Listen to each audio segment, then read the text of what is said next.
seorang anak manusia dari dilahirkan sampai sekolah dan akhirnya sarjana, hidup di kota Makassar, bergaulnya di kota Makassar, hidup sehari-harinya di kota yang ramai ini. Akhirnya mendaftarlah dia pegawai negeri. Setelah mendaftar pegawai negeri, ternyata dia ditempatkan di pelosok kampung di Papua.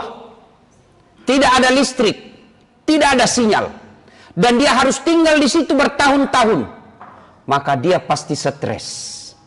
Saya saku. Nah, teleponlah orang tuanya. Tidak bisa kah di sini, Pak? Setengah mati saya di sini. Tidak ada sinyal.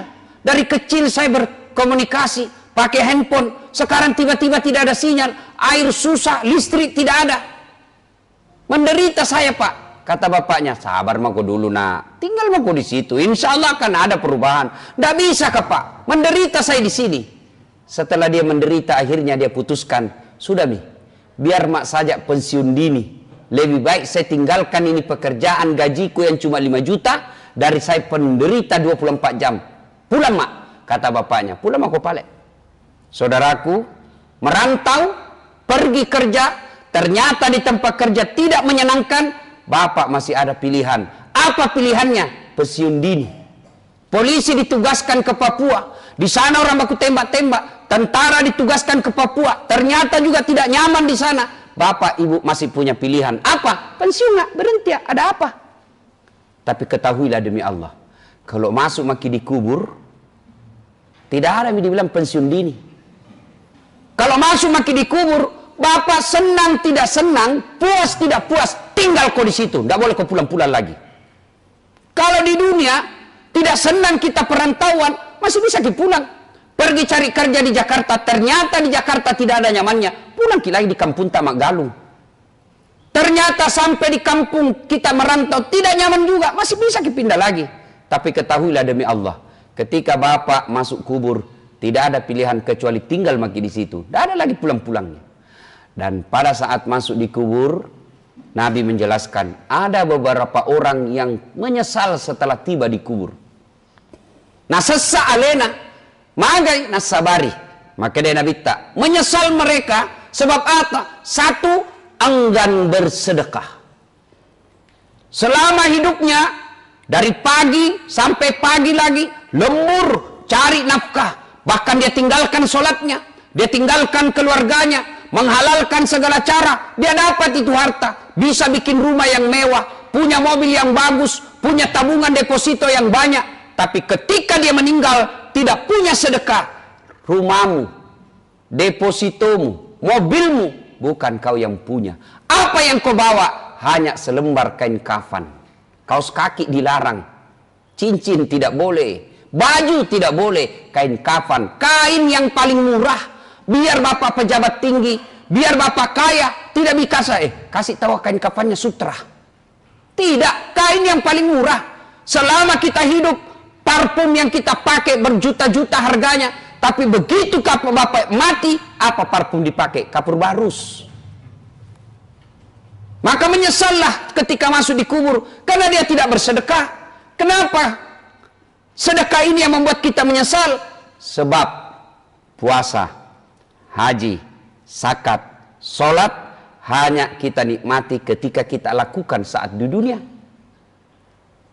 Ketika bapak sholat, puasa, haji, didapat pahalanya ketika kita di dunia.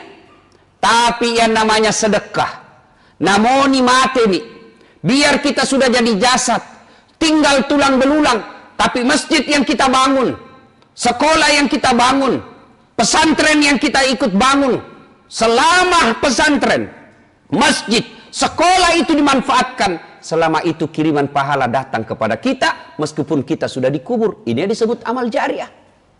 Maka ini masjid belum rampung. Bapak-bapak, sedekah. Saya tidak bisa sedekah uang Ustadz, sedekah dengan otak. Pikir bagaimana supaya bisa maju ini jamaahnya. Saya tidak punya otak Ustadz, tapi saya punya tenaga. Pakai tenagamu menolong agama Allah. Jadi kau security, jagai sandalnya orang. Itu sedekahmu. Saya tentara polisi, gunakan tentara polisi untuk memajukan agama Allah, menolong agama Allah. Saya bukan tentara, Ustaz. Tidak tahu nggak pintar, tidak tahu uangku. Apa partisipasiku? Jangan kau banyak bicara. Diam kau saja.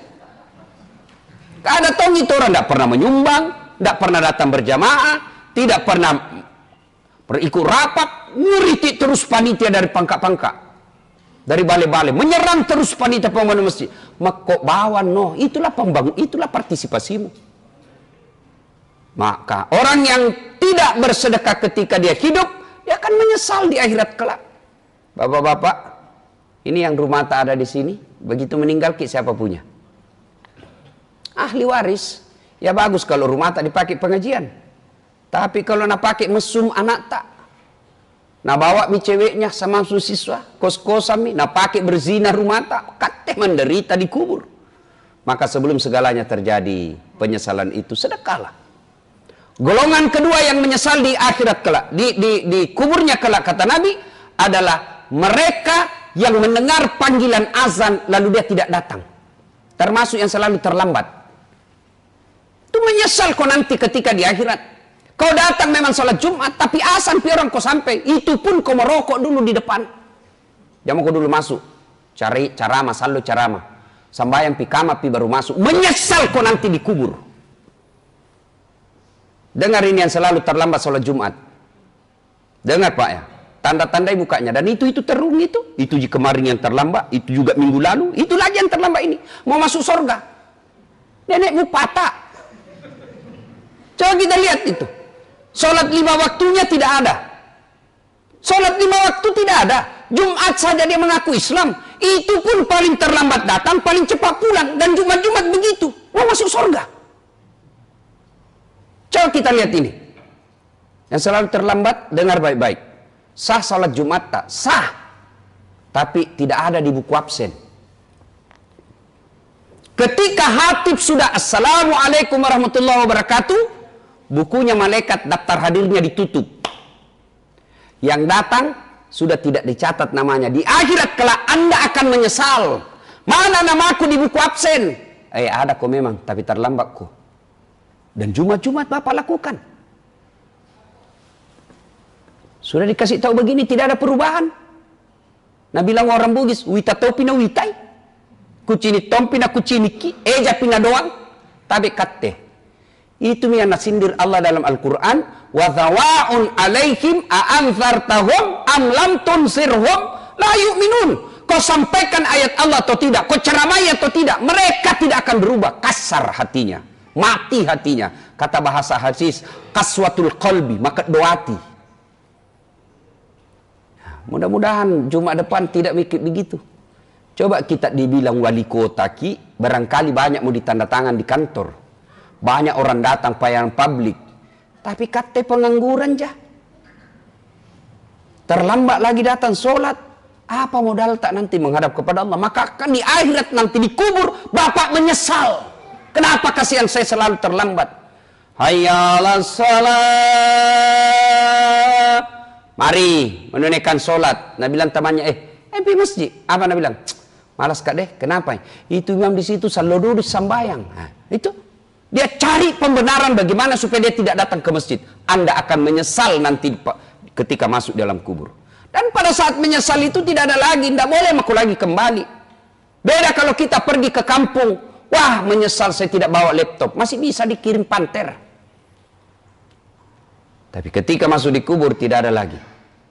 Nah, yang ketiga kata Nabi. Orang yang menyesal nanti di akhirat adalah orang yang memutuskan tali silaturahim. Itu nasi salah-salah. Orang yang suka bertengkar. Selesai mi kampret sama cebong. Tinggalkan itu. Sudah mi dilantik presiden. Prabowo sudah jadi menteri. Kate masih bertengkar cebong kampret. Ini dekat lagi kita. Desember nanti ini ada lagi pilih wali Makassar. Silakan berbeda pilihan. Tapi jangan bertengkar gara-gara beda pilihan. Kita berpecah belah. Termasuk di antara kita. Masjid kadang-kala berpecah belah. Gara-gara apa? Gara-gara beda mazhab. Zaman saya kecil kalau orang berbeda mazhab tidak bertengkar, tidak ribut di medsos. Kita salat subuh, Allahu Akbar. Ternyata di samping tidak kunut, tidak diprotes itu. Langsung jadi saja Allah, tidak kunut di samping Muhammadiyah. Itu saja dibilang dulu. Sekarang baku maki kita di medsos. Seolah-olah kita beda nabi. Sama kiblat tak, sama akidah tak, sama dua kalimat syahadat tak. Masa gara-gara beda mazhab, beda sudut pandang, kita saling memaki, bahkan akhirnya tidak mau datang ke masjid karena dia tidak setuju dengan pendapat ustadz yang ada di masjid itu. Orang yang memutuskan silaturahim di akhirat kelak akan menyesal. Dan sebelum itu segalanya terjadi, maka penuhi sekarang ini. Kalau bapak yang tadinya malas bersedekah, pulang ke sholat Jumat ini, sedekahlah. Yang selama ini masih selalu terlambat sholat Jumat, minggu depan kita lakukan. Datang lebih awal, selesai sholat Jumat, jangkit juga langsung pulang. Dia mungkin nanti itu yang paling terlambat datang, dia juga itu cepat pulang nanti. Lihat begini ya. Tanda-tanda beda, itu paling terlambat datang, begitu assalamualaikum langsung lompat. Dia tonji itu. Dan dia lagi minggu depan. Nah, apa susahnya Pak? Kita semua punya masalah. Ketika ada masalah seperti ini, selesai sholat Jumat, tinggal 5 menit. Mengadu kepada Allah. Minta pertolongan kepada Allah. Ya Allah capek mak kasihan. 3 tahun mak ini jadi sarjana tidak punya kerja. Kau melarang saya menyogok. Kau melarang saya nepotisme. Engkau mengharamkan yang dilarang agama. Tapi saya mau kerja ya Allah. Minta pertolonganmu ya Allah. Tidak ada daya dan kekuatan. Kalau engkau menolong saya Allah, tidak ada kekuatan manusia yang bisa menghalangi. Minta nangis kepada Allah. Minta kepada Allah. Sesuai janji Allah. Ud'uni astajib lakum. Mintaku kepada aku. Pasti saya kasih kok. Itu janji Allah. Banyak dosa aku Ustaz. Apa Allah mendengar saya? Banyak dosa tak. Ampunan Allah jauh lebih banyak. Apa Allah tidak mendengar doa orang berdosa? Tidak. Kalau Allah tidak mendengar orang yang berdosa, maka tidak ada doa dikabulkan di dunia. Kenapa? Tanjak-tanjak penuh dosa aja semua ini. Lalu orang yang baik itu bukan orang yang tidak punya dosa. Orang yang baik, dia sadar salah, lalu dia tobat dan dia tidak ulang, lalu dia ganti kebaikan. Itulah orang baik. Kita baru tahu bahwa orang yang terlambat sholat Jumat tidak masuk daftar. Tobat sebentar. Ya Allah, ampuni saya ya Allah. Ya Allah, bimbing saya agar saya tidak ulang lagi Jumat depan. Karena tanpa hidayah dari Allah, biasanya kita ulang. Maka kita diajarkan doa dalam Al-Baqarah akhir-akhir. Rabbana la tusik qulubana ba'da is hadaitana wa hab lana min ladunka rahmah. Ya Allah, jangan kau palingkan hati hamba setelah engkau berikan hidayah dalam diri hamba. Dan kalau kita merasa ada musuh tak di sini komplek, sudah segeralah datang minta maaf. Maafkan saya Pak, saya hilaf, saya adik, saya emosi. Maafkan saya. Sudah minta maaf Ustaz, dia tidak maafkan saya, bukan urusan tak. Yang penting minta maaf Ki. Selama masih bilang Ki saya kakak, saya dosennya, saya senior, saya pejabat, saya orang kaya, masa saya minta maaf sama dia? Itu setan yang bisik kita seperti itu. Innallaha yuhibbut tawwabina. Allah mencintai bukan yang profesor, bukan yang kaya, bukan yang tinggi jabatannya. Allah mencintai orang-orang yang bertakwa. Dan ciri-ciri orang yang bertakwa adalah saling maaf, memaafkan. Semoga ada manfaat, lebih dan kurangnya mohon dimaafkan. Nun wal kalam ya misturun billahi fi sabilil haq. Barakallahu li wa lakum wa izza'il mu'minin innahu huwal ghafurur rahim.